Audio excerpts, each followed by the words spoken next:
Bonjour, je suis Louise Villeneuve, je suis spécialiste en employabilité, coach de carrière, conférencière, formatrice au sein de l'Association québécoise des professionnels en développement de carrière et le but de la capsule vidéo aujourd'hui est de vous donner des pistes concrètes pour élaborer un CV qui vous permette d'accéder et de réaliser vos objectifs professionnels.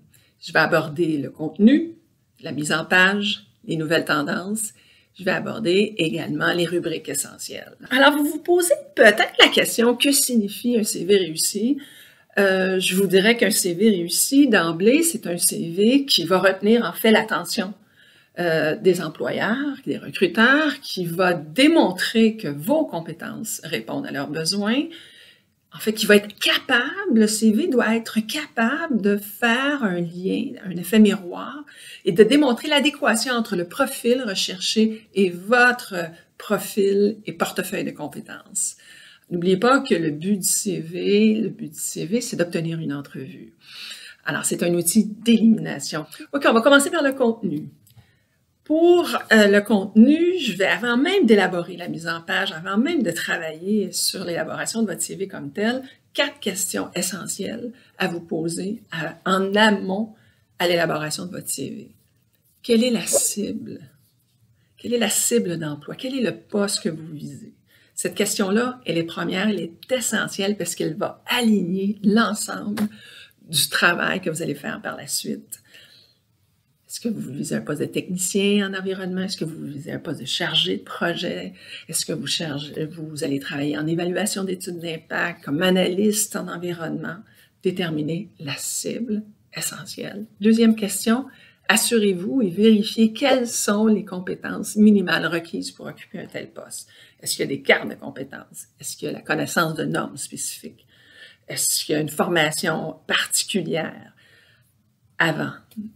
Alors, ça, c'est le deuxième point. Le troisième point, je vous dirais, c'est de faire le choix parmi toutes vos compétences, vos expériences, vos formations, et de déterminer lesquelles sont les plus pertinentes à inclure dans votre CV. Je vois souvent ça chez les candidats, une tendance à faire un inventaire complet.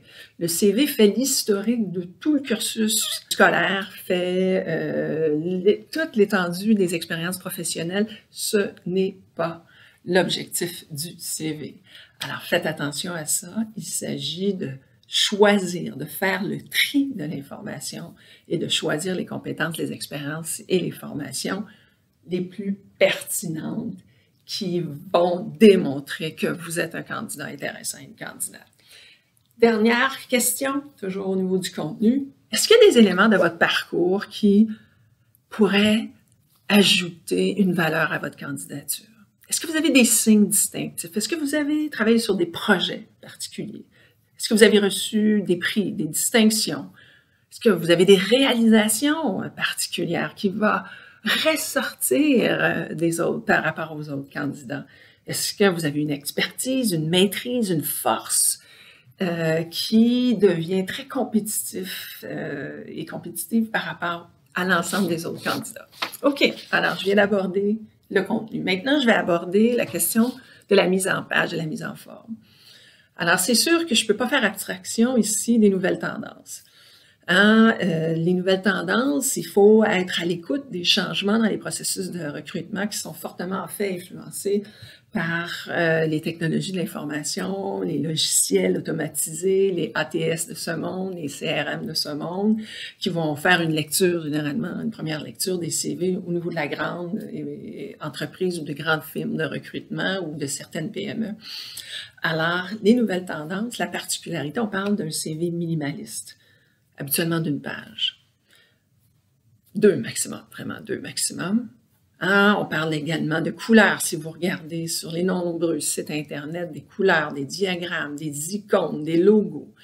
Alors, je ferais peut-être une mise en garde par rapport aux diagrammes, aux logos ou encore aux icônes, parce que parfois, les logiciels automatisés vont en faire... Ils ont de la difficulté avec ces éléments-là graphiques et risquent d'éliminer votre candidature. Donc, je vous dirais, une des particularités des nouvelles tendances, c'est probablement de garder en tête que le CV minimaliste, qui est très concis, qui est très épuré, généralement d'une page, est fort intéressant parce que maintenant, le CV est traditionnel, si je peux m'exprimer comme ça, et le CV numérique, ils sont devenus complémentaires ou deviennent de plus en plus complémentaires. La très grande majorité des candidats que j'accompagne, je vais travailler le CV, puis par la suite, je vais travailler le CV numérique. Donc, moi, quand je parle de CV numérique, je fais habituellement référence au profil LinkedIn. Alors, les deux vont vous donner un impact, va être un plus définitivement dans votre recherche d'emploi. Les principales rubriques, je vous dirais que maintenant, l'adresse, si je parle des coordonnées, les plus essentielles sur un CV, on va mettre plutôt la ville, le code postal, évidemment le numéro de téléphone, le courriel. Vous devriez mettre évidemment l'hyperlien du profil LinkedIn. Et d'emblée, en haut de page, je vous suggère d'imposer votre identité professionnelle, c'est-à-dire d'inscrire votre titre professionnel, peut-être des éléments clés là, de votre compétences, de vos compétences, si vous faites, en fait, si vous êtes un chargé de projet et vous faites l'évaluation d'études d'impact, je l'écrirai en en-tête, donc c'est une façon de se montrer déterminé et de dire rapidement qui vous êtes sur le plan professionnel. Un sommaire de compétences ou un profil qui est une photo des éléments clés de votre candidature, toujours en lien avec le poste, des compétences spécifiques, les expériences professionnelles, évidemment les plus pertinentes, d'arranger ça pour que ça soit cohérent, qu'il n'y ait pas d'absence prolongée, évidemment, sur le marché du travail, des formations, des perfectionnements. Et je termine avec, en fait, les réalisations. Les réalisations, parfois, qui peuvent être lues avant même les tâches.